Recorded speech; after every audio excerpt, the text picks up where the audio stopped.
You're listening to the Cyberwire Network, powered by N2K.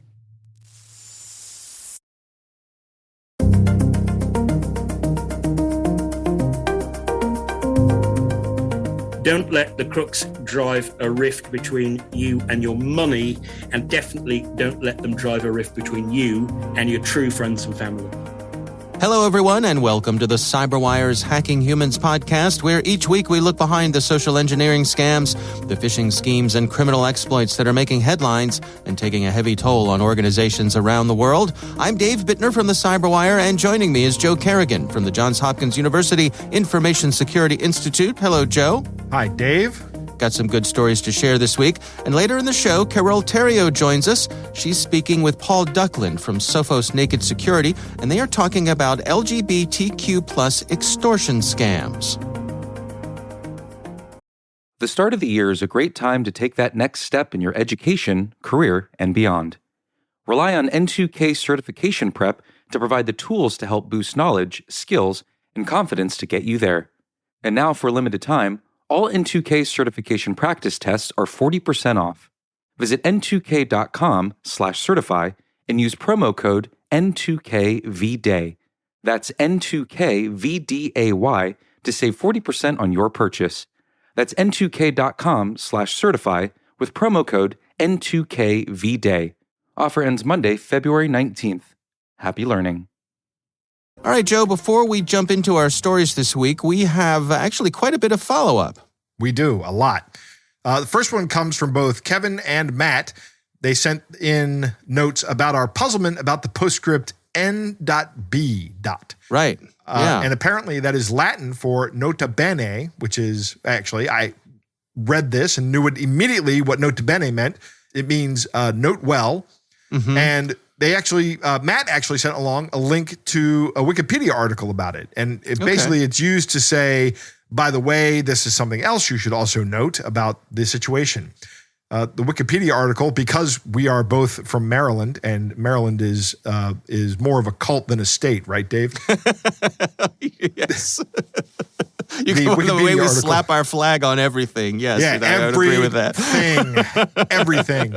All over our cars. And boy, do we love our crabs, Dave. Yeah, we do. Yes.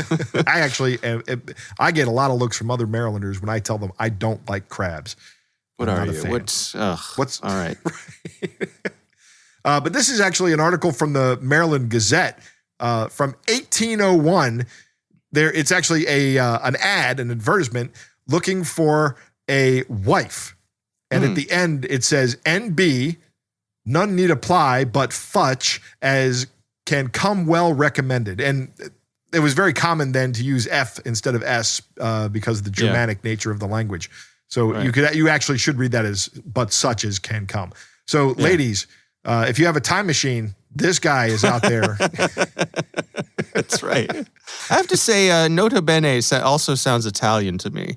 It does sound Italian, doesn't it? Well, and Italians comes from Latin. Italian came out of Latin, so there you go. Yeah. All right. Well, good. Mystery solved. What else do we have? P wrote in to tell us about our Facebook link shortener discussion. We had a discussion last episode about why Facebook doesn't have a Facebook link shortener, and they said they did back in 2009 with fb.me. But they shut it down some years later, and today they only have it for Messenger. And P provided a link for developers, Facebook developers, on how to use it. Yeah, it's funny. I had a little nagging thing in the back of my mind when we were talking about this, that I had this vague recollection that Facebook had a link shortener, but I just couldn't remember. So thanks for writing in and helping clarify that. They did, but it's only available in Messenger now. Well, it should be. And that's how these scams are spreading, is via Messenger. Why not just make sure that if you're going to send a link through Messenger, that it's a shortened link, that it's only the fb.me link. Yeah. Right? You have the service, you use it in this platform. Yeah, but I guess any link shortener is sets itself up to be abused by people, because just the very nature of what it does, because it sort of hides, it can hide where you're going. So that makes it a likely target for scammers out there. And finally, we have a great piece of feedback from a listener and friend of the show, Jonathan, who very comically writes in, select the preferred option, hi, Joe and Dave, or hi, Dave and Joe. And I want to point out, Dave, that I've thought about this a little bit, and I think Dave and Joe rolls off the tongue better than Joe and Dave. Okay. So well, I won't disagree with that. Okay. So from here on out, I no longer have a problem with Dave getting top billing. I'm just gonna accept it because Dave and Joe is easier to say than Joe and Dave. All right. And then Jonathan says, I hope I haven't offended you guys somewhere in the past because I've never heard anything back from my messages. And he smiles about it. And I know Jonathan. Jonathan and I have had coffee once together. And Jonathan, if I haven't responded to one of your emails, I'm sorry. I looked through my inbox and I don't see anything, but I'll reach out to Jonathan before this episode. Jonathan, airs. you know what you did. Don't be coy with me. But I will say this. The last message I have in my inbox from Jonathan, which was in 2020, I have enacted some really strict filtering rules, and it might be the case that Jonathan has just gotten caught up in those. But if I send Jonathan an email, he will be on the safe senders list because I've sent him an email. All right. At least that's what I'm hoping. Anyway, he wanted to tell us about a really cool resist fingerprinting feature in Firefox that blocks fingerprinting, but it doesn't. So he was trying to use some features in Firefox.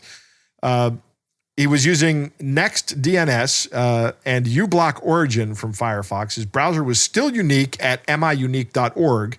Mm-hmm. Then he enabled resist.fingerprinting, which is in the about:config. And you just search resist, set it for true. Unfortunately, that didn't change the unique result. He was still unique.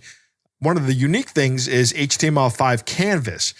Even though I disallowed the prompt Firefox shows with resist, and he set it to true. So this feature, this HTML5 canvas, I'm not exactly sure what this is. I'll have to look into it. But because of that is going a long way to uniquely identifying these browsers, apparently. Huh. Okay. Also interesting, Jonathan notes that his specific webcam and microphone are unique. Which so is that combination? That combination of webcam and microphone is enough to identify Jonathan when he's driving on the web. Huh. I think that is absolutely fascinating. Yeah.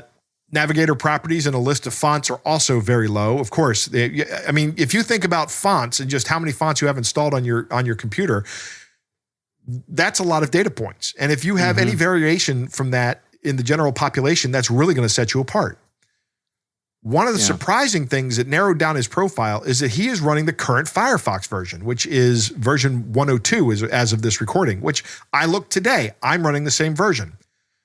Only 0.89% of other visitors are up to date on Firefox. Everybody needs to set their Firefoxes to update automatically. You know, I was on a conference among security professionals yesterday, and it was a Zoom call, and they were running and sharing their screen. And I noticed that they had that little update thing in the upper right of Chrome. Oh, yeah. And it was red, which means they have not updated Chrome in a long time. I'm like, we should be updating that very quickly. Every time that thing turns green, I click it. As soon as I see that thing, I click it and update it. Because Chrome actually does a really good job of restarting with everything that you had when you do that update. It doesn't, you don't lose your state. It keeps your state pretty well. That's quite good. Yeah. Jonathan also notes that he was a little surprised that they can detect the ad blocking lists you use, which he says, again, wow. I'm like, this is really interesting. The kinds of things that these guys are using. They're using ad blocking against you to uniquely identify you. Right. It's fascinating. Jonathan points out also that the Electronic Frontier Foundation has a similar tool called coveryourtracks.eff.org. It does something very similar. When he goes to the EFF tool, it says, I'm told that the browser is unique, but it adds a friendly message that says, our tests indicate that you have strong protection against web tracking. Perhaps they have a different definition of strong, I guess. I guess that means they're probably not letting him store cookies or other things, or I don't know. But Jonathan makes an excellent point here that the fact that they can identify you uniquely through this fingerprinting technique, that's all they need.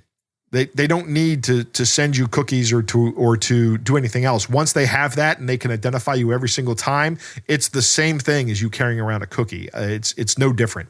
If I can uniquely identify you, I can uniquely identify you. Yeah. I just ran mine on Cover Your Tracks, and it says I have strong protection against web tracking, and it says my browser has a randomized fingerprint. So very good for you. Let me look at that right now. Yeah, I don't know. It says, but there's still, it says 17.72 bits of identifying information, so there's no escaping. Yeah, that's an information theory jargon. That means that there are 17 different ways to separate you down from the population. Mm-hmm. Yay. Right. All right. Well, our thanks to Jonathan for sending this in. Our apologies to Jonathan for not being better at responding to emails. But we will endeavor to do better. And we would love to hear from you. If you have something you'd like us to consider for the show, you can email us. It's hackinghumans@thecyberwire.com. All right, let's move on to our stories here, Joe. I'm going to start things off for us. And my story is quite a long article, but really covers a lot of ground. This is an article from Vice, and it's titled, "From Industrial Scale Scam Centers, Trafficking Victims Are Being Forced to Steal Billions." And it's written by Alastair McCready. This article covers a lot of different things. It covers people getting scammed, the victims. The article starts off with a woman named Cindy Tsai, she received a random WhatsApp message, and it seemed to be a wrong number. And it said, "Are you Linda from the pet store?" Doesn't get much more innocuous than that. Right. And she thought someone had a wrong number, and she replied politely and said, "Sorry, wrong number." That was on October 15th, 2021, and that started her down a path where she lost about $2.5 million. Wow. Yeah. It started an online, she describes it as a quasi-romantic relationship with an intelligent, handsome younger man named Jimmy, who she believed lived in Los Angeles. They talked about life and sports and economics, and then eventually, wait for it, cryptocurrency. I see. So it sounds like this scammer took his time, established rapport with her, developed a relationship, and then started suggesting, probably offhandedly, he said, "Oh, by the way, I don't know if you're interested in this sort of thing, but I've been having a lot of success buying and selling Ethereum through a website. Here's the one I'm using. If you're interested, I'll be happy to tell you more." And she was, at this point, she had trusted him or felt a certain amount of trust in him. Right. And it was all a hoax. The online cryptocurrency platform was not real. They sent her down this path and it's the kind of thing we talk about here a lot, where somebody starts off with a little bit of money and the platform makes you think like you're making more money. They may even allow you to withdraw little bits of money. But ultimately, in order to get your big payout, you have to pay more money for things like audits and, put money in to get your money out. And that's how eventually they suck you dry. Yep. And in this case, she was duped out of $2.5 million. To add insult to injury, she is a cancer victim. She is, she's terminally ill. So she was not only physically vulnerable, but you can imagine probably emotionally vulnerable as well. She had this terrible diagnosis and was just looking for some friendship, maybe, some comfort, someone to understand and talk to. And she got bilked out of a lot of money. That's only part of this story, though. The story goes on to talk about the actual scam centers themselves and focuses on some of the scam centers in Cambodia, in China. These call centers, these scam centers are really trading in human trafficking. They tell the story of one person who traveled to Cambodia on the promise of a customer service job. And when he got there, he was met at the airport by 4 men who were tough guys. They had weapons. They confiscated his passport, took him to what had been a kind of a resort casino kind of place. And this article talks about how there was a building boom of resort casinos in Cambodia, and a lot of Chinese citizens would come to Cambodia to gamble, but then Cambodia shut down the gambling. And so these facilities pivoted to being scam centers. And Really? So they hire people, but they also traffic people. This article talks about how employees will be sold from one scam center to another. They talk about the profits that they make off of people, and they detail about slave labor conditions, threats of rape and extreme violence in these scam compounds. So just horrific details here in the story about sort of the dirty underbelly of this kind of thing and what people are going through. A couple other things caught my eye. They talk about this term of art that I had not heard before, which sort of surprised me because, you and I doing this every week, most of these things we've heard of, but they call it pig butchering. Yes. Is that familiar to you? No, I've not heard this term either. So it's basically, fattening up the pig, taking a victim through the process of preparing them, taking your time to feed and fatten up the pig before you take it to slaughter. And that's what they do. And they talk about, they have these pig butchering manuals, or what they call them. And it's the script for the scammers to get people hooked in. This article details how these scam centers over the course of the pandemic have really honed their skills and really focused the scams and fine-tuned them so that they will work. Again, it's a long article, lots of details in here. I highly recommend it for folks who are interested in this sort of thing. Lots of things in here that were new for me, really a bit eye-opening. I want to end, though, with the last paragraph from this article. It reads, "Complacency, after all, is the scammer's best friend, and even the savviest of people can lose everything in a momentary lapse of judgment. One volunteer, a PhD holder in biology who was scammed out of $150,000, recalled a line from a pig butchering handbook she'd seen. It read, 'There is no unscammable person, only scripts that don't fit.'" That is 100% correct. Yeah. And that is something we've been saying on this show for years now. And that is that nobody is unscammable. They just got to find the right trigger for you. Right. Right? Right. And the scammers know this. They're just going to keep trying things. Yeah. So, again, highly recommend the article. There's just way more detail in it than we have the time to cover here, but I suggest everyone go check it out. Really interesting work from the folks over at Vice. Definitely worth your time. All right, that's my story this week. Joe, what do you have for us? Dave, my story comes from Tony Keith out at KKTV. That's in Colorado Springs, which is in Colorado. Okay. Not like those guys in Kansas City, which is in Missouri, right? Right. I picked this story because of the simplicity of the scam. There's a credit union out there called ENT, E-N-T, Credit Union. And it says its customers are being targeted by scammers, and they're alerting their customers of the scam. So someone reaches out to the customer through the ENT or ENT call center, or pretending to be from it. They might even spoof the number.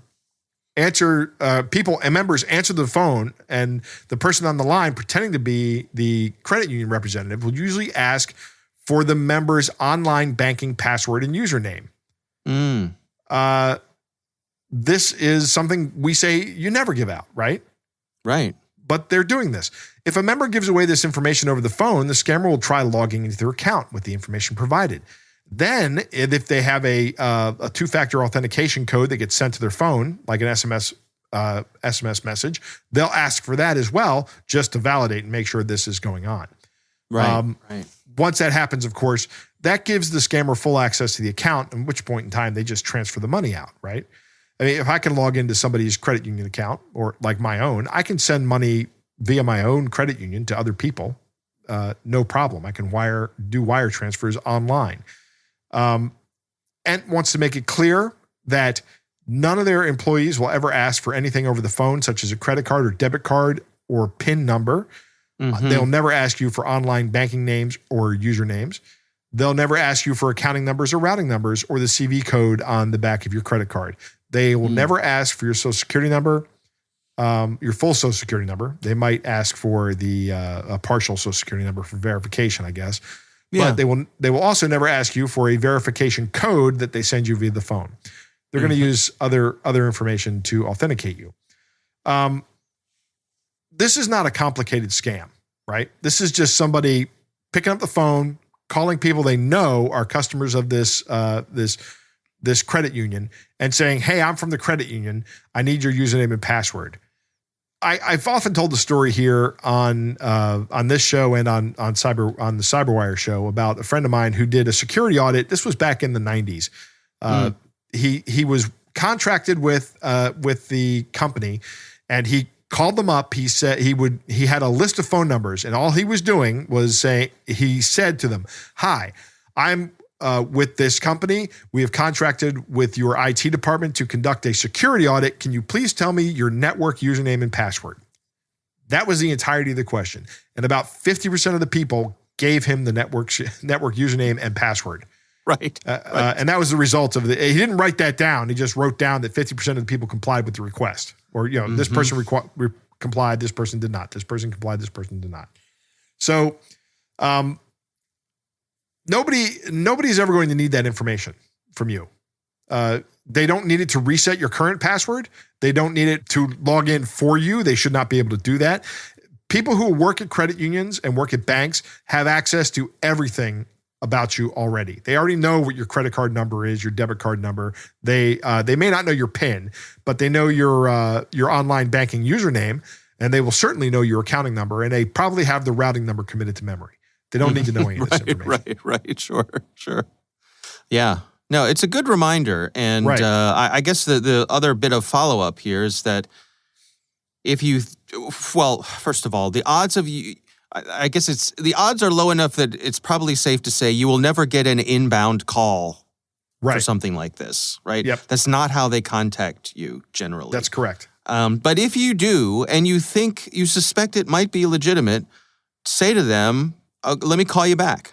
Right. Absolutely. And then hang up and look up the number you have for them. Don't use a number they give you. If they say, sure, call me back. Here's my number. No. Don't use that number because you're just going to be calling. Hang up, look it up.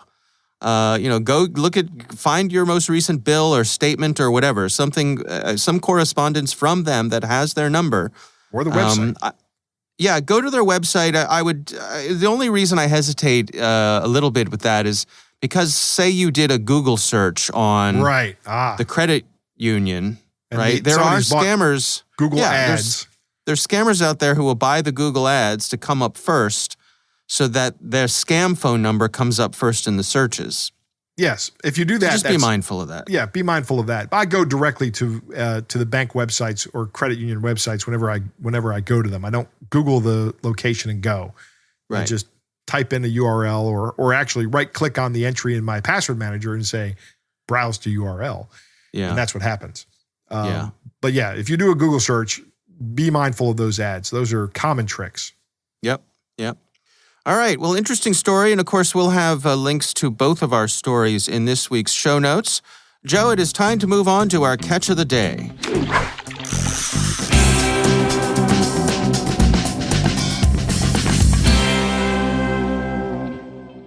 Dave, our catch of the day comes from Ian from across the pond, who writes, "My son is currently trying to find student accommodations for his second year. His university only guarantees accommodations in the first year. Unfortunately, he decided not to use the usual route of going through his student services and started looking on Facebook for rental properties. He contacted one listing and received the email chain that we're about to read. Luckily, his dad, me, is an IT auditor and an avid listener of Hacking Humans. So the email below leapt out to me as a scam. Red flags included really cheap accommodation, calling Airbnb Incorporated, and the generally poorly constructed grammar of the email. A quick check of the renter's Facebook profile showed multiple listings of the same property, but described it as being in different areas of the country. Presumably, if he had continued with this, he would have sent a payment a payment link for the deposit, and then the renter would have disappeared. I've not seen accommodation scams before, so thought you might like this one. But we have actually seen these, though. Yeah, we've talked about them, sure. Yeah. But as always, he says he loves the podcast and keeps doing work. So I will play the part of Ian's son, whose name is Benjamin. All right. And you, Dave, as always, can play the part of the scammer. Okay. All right. Are you ready? I'm ready. Hi there. I wanted to email you inquiring on the 2-bedroom, 2-bathroom flat in Carthage, Cardiff. Is it still available? I'm looking forward to hearing from you, Benjamin. Hello, Benjamin. My name is Evelyn, and I received your message of interest in renting my flat. I work all day because I'm involved in a large project from Rossman Clinics and Pharmacy in Dublin. The flat will be available from 12th July, quiet and has all facilities and aids. TV, parking, laundry, air conditioning, high-speed internet, and pets are allowed. The flat is available indefinitely, so you can stay as long as you want. It's close to public transportation, schools, cafes, gyms, and other facilities. The monthly rent is £615. The additional costs, water, electricity, internet, digital television, which are included in the price and are also important. The flat is equipped with all the necessary equipment and appliances. The property can also be rented unfurnished. In this case, I arrange the furniture for collecting and storing. Thank you for your interest and looking forward to future cooperation and friendship. 2-bedroom, 2-bath, £615 per month. Kind regards, Evelyn Bowman. Now, Dave, I want to pause here for a moment. Yeah. That is a really good price. Right Okay. now, I might sell my house to live in that apartment. Right? If this were real. But Yeah. it isn't. I mean, Okay. all your utilities and a place to live with 2 bedrooms and 2 bathrooms for £615 a month. Mm-hmm. Already, I'm skeptical. Mm-hmm. But Benjamin replies, Hi, Evelyn. I'm planning to move with my friend, both 20. We are currently students. However, we both have part-time jobs and income coming in and able to afford the rent. Under no circumstances will we abuse or host events that would disrupt the property. We aren't those type of students. As it is our last year, we will be predominantly studying and do not have time for these kind of activities. Mm-hmm. We both have guarantors if you have an issue with the rental income, as previously mentioned, and the personal income to be able to afford the rent. Would this be something you'd be comfortable with? Looking forward to hearing back from you, Benjamin. Hi, Benjamin. You can rent my apartment for an unlimited period. The price per month is £615, including gas, water, internet, electricity, TV, parking space. I work on a big project in Dublin. We do have a solution for this inconvenience so you can move in as soon as possible. I do not have the time to meet every potential renter, so I choose to use Airbnb. I use Airbnb service only at the beginning to find a tenant. To visit and rent the apartment, I will use Airbnb Inc. provides an online platform that connects hosts who have accommodations to rent with guests seeking to rent such accommodations. The Airbnb company will require confirmation, which is first 2 months, plus a security deposit of £615 is required at the start of the lease, and it will be refunded at the end of the contract. A 30-day notice is required. After these first 2 months, you'll be sent the rent monthly directly to my personal bank account. You have to book the first 2 months. From the moment your booking is confirmed, an Airbnb representative will contact you about viewing, and you can move in straight away. First, you have to book it, and one of the representatives will contact you to arrange the appointment. The meeting will take place in the apartment, and he will give you the keys and sign a contract for the period wanted by you. We will make a fixed lease on British law between us, minimum 2 months up to 10 years. I would like to know how many people you intend to share the apartment with and for how long. Any other details about yourself would be appreciated. I'm looking to rent the apartment to someone who will take care of it as his own. I've invested a lot in this apartment, and I'm sure you'll love it. So I guess this is it for now. I hope I didn't forget anything. Kind regards, Evelyn Bowman. And that is the point where Ian has stepped in and gone, nope, this is a scam. Good. Aside from the offer that's too good to be true, anything stand out to you, Dave? Well, this seems very generic to me. Like It does. This could be replied to anything. Right. And it also repeats things that were said in the first message. Exactly. That was one of the things that stood out to me is the second email from this Evelyn Bowman, who is almost certainly not Evelyn Bowman. It says everything that was said in the first email, including that she works on a big project in Dublin. I mean, Yeah. This is seems copy unnecessary. and paste. Copy and right, paste. copy and paste. Right. This is what these guys do all day long. Yep. Well, thank you for sending this in, Ian. Your son is fortunate to have you. Yes. Sons are lucky to have their parents, right? Yes, they are. Because sons are idiot sons. Yes, idiots, as we often describe how our parents would describe us, my idiot son. Right, exactly. Oh, my idiot son did something again. Yeah, that was me. All right. Well, Ian, thank you for sending this in. We would love to hear from you. If you have something you'd like us to consider for our catch of the day, you can send it to us at hackinghumans@thecyberwire.com.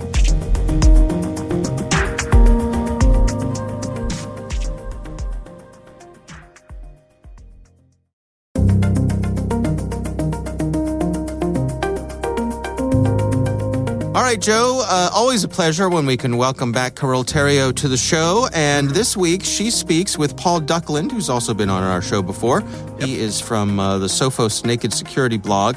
And they are talking about extortion scams that are focusing on LGBTQ plus folks. Here's Carol and Paul. So, recently, the FTC put out a warning about LGBTQ plus extortion scams. So I invited my old friend and colleague Paul Duckland, info security expert at Sophos Naked Security, to shed some light. I didn't mean to suggest you were old. I just meant that we've known each other for a long time. Thanks for coming on the show, Paul. I'm quite even with that, Carol. Given that if we're old colleagues, it applies equally to both of us, I guess. That's right. So, Paul, can you tell us what's going on? Why is the FTC issuing a warning about these particular extortion scams? Carol, I think the real problem is that if you go back a few years, you remember sextortion was in the news, or porn scamming as it was called, which is where crooks send you an email, hey, we know you were watching porn. We had malware on your computer. We took a screenshot and we videoed you at the same time. By the way, here's proof we're in amongst your stuff. Look, this is your password. This is your phone number. They never show you the video because they don't have one. And so we were able to tell people, look, you can just ignore the blackmail because they wanted money to suppress the video, which they did not have. We could tell people, ignore it. The problem now is that the crooks are going on dating sites, particularly on LGBTQ plus dating sites, it seems. Right. They're finding dating profiles that feel like they might be a match with you. They rip off that person's profile. They contact you, which is the purpose of a dating site after all. And then pretty quickly, they, befriend you and they send you explicit pics, which are not theirs. They've ripped them off from someone else to say, hey, send me some pics as well. And of course, you can imagine that the person might be inclined to trust this person. Of course. Particularly, if they're still in the closet, they're not fully out, they're not able to just go and randomly meet people. So think, well, I've met this person under the right circumstance. Everything checks out. They reply with an explicit photo and simply put, the blackmail starts. We'll out you, we'll tell your friends, we'll tell your family, we'll tell your employer, this is going to go badly for you. Send us money. And usually, I believe the way is that they just say, go and buy a bunch of gift cards, which have a cash value. So if someone finds themselves in this situation, what are they supposed to do? So the only advice I can really give is don't pay the money. Because firstly, you have no reason to assume that they'll delete the photo. You've just got their word for it. And secondly, even if you suddenly decide that, well, I thought I could trust them before, then I didn't. Now I'm deciding to trust them again. Even if they do delete their photo, who's to say that they haven't already, or someone in their gang hasn't already sold it on to another criminal? Who's to say they haven't been a victim of a data breach themselves? Because crooks are notoriously sloppy at operational security themselves. So paying the money kind of just gets you in deeper, because you've got no guarantee that they'll delete the photo. And even if they do, and you believe them, and they're telling the truth, it could still be out there. And unfortunately, and I know this can sound like victim blaming, your best defense is quite simply, if in doubt, don't give it out. Go slow. I know it sounds sort of fuddy-duddy and old-fashioned, but that doesn't just go for nudie photos, which are bad enough. It actually goes for anything that anybody that you think you can trust but you don't really know tries to talk you out of. could be your phone number, your home address, your credit card number, your social security number, your national insurance number, depending on what country you're in, your bank account number. There's a whole load of data that people go, oh, I'd never give away a nude photo. That would be crazy.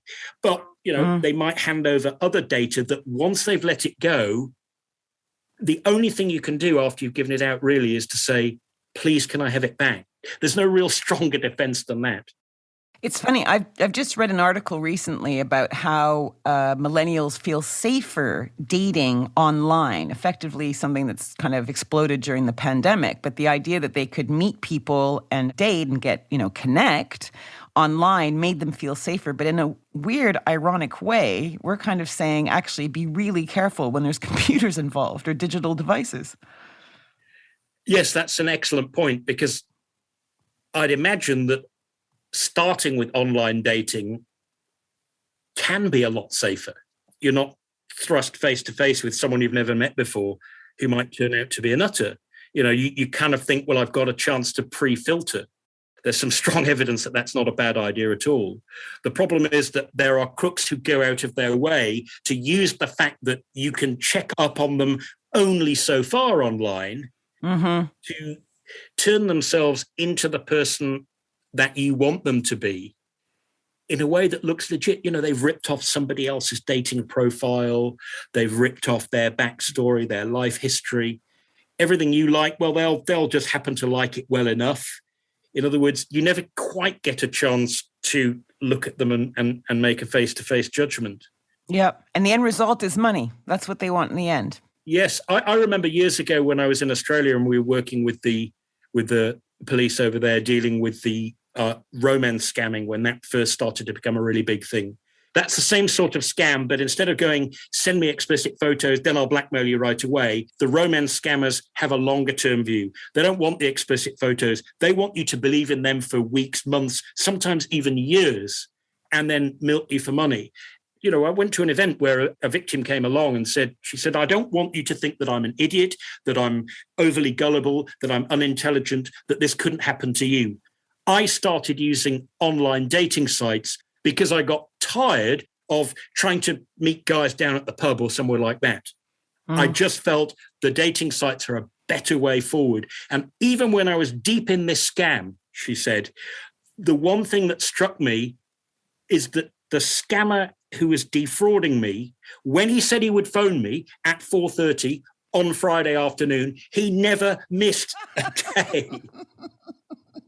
He said, whereas, you meet someone at the pub, you like them, you go out a couple of times, and then you're going to meet up with them at 4:30 on Friday, and then they'll phone you, oh, no, I met Jim, and we had a couple of tinnies, we went fishing, and now I won't be able to make it.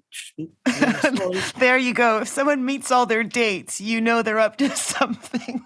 And so she just said it was, it's like that's the way it was. I didn't do this because I was an idiot. I did it because I felt it was a different and in some ways a more responsible way to meet people without having to go face to face with them straight up.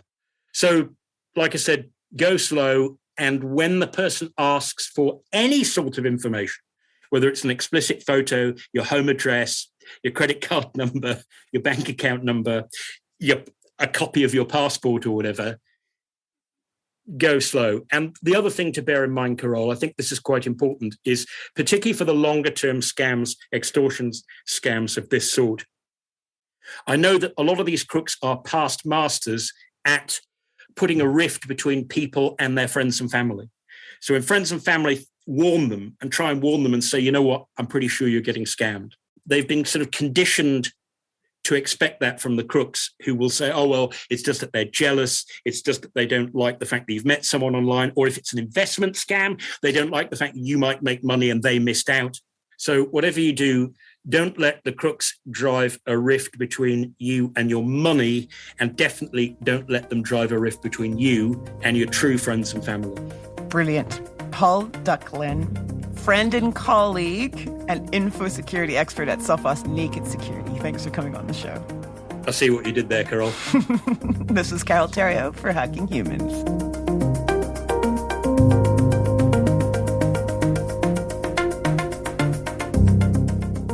Joe, what do you think?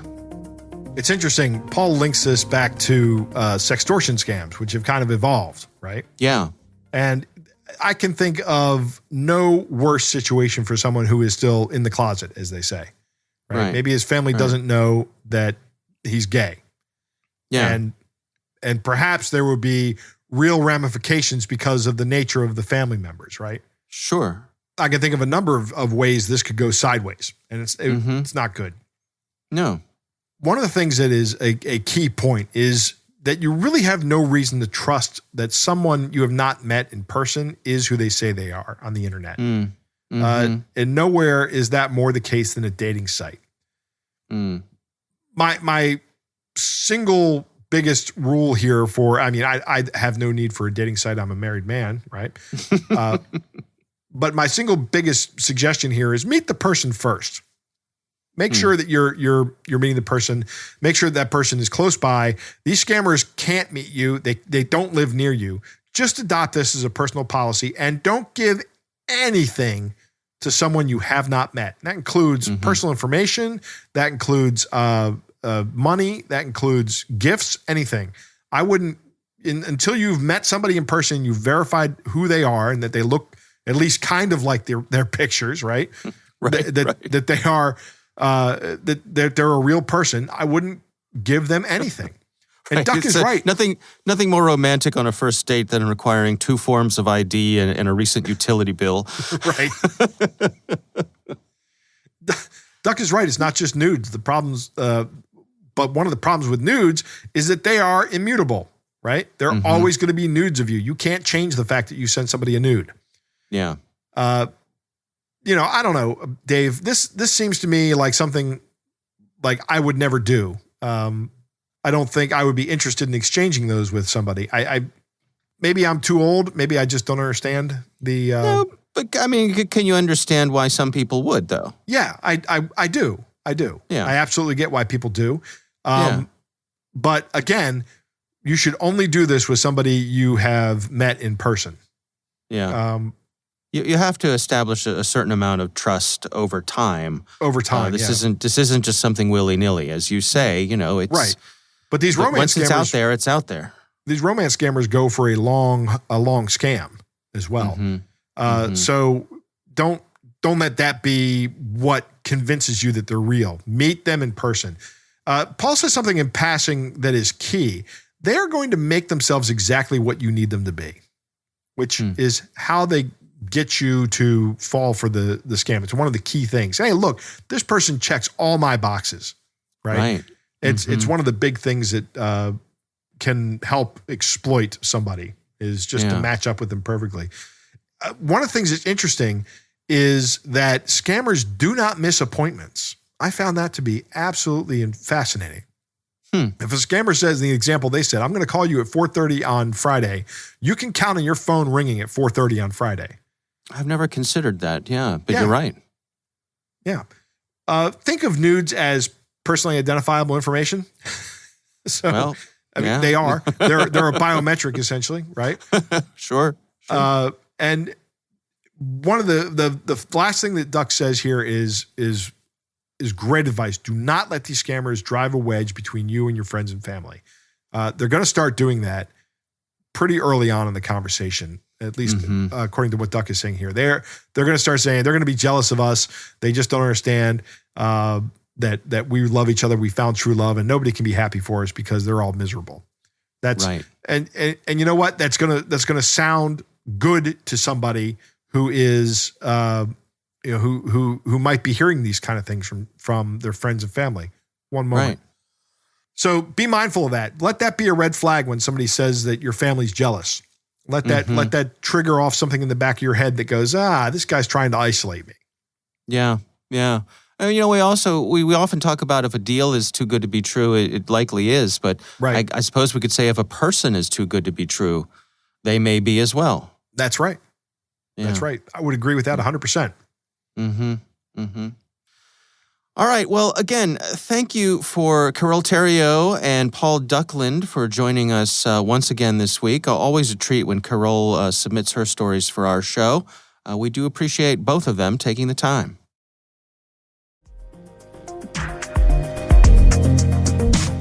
That is our show. We want to thank all of you for listening. We want to thank the Johns Hopkins University Information Security Institute for their participation. You can learn more at isi.jhu.edu. The Hacking Humans podcast is proudly produced in Maryland at the startup studios of Data Tribe, where they're co-building the next generation of cybersecurity teams and technologies. Our senior producer is Jennifer Iben. Our executive editor is Peter Kilpie. I'm Dave Bittner. And I'm Joe Kerrigan. Thanks for listening.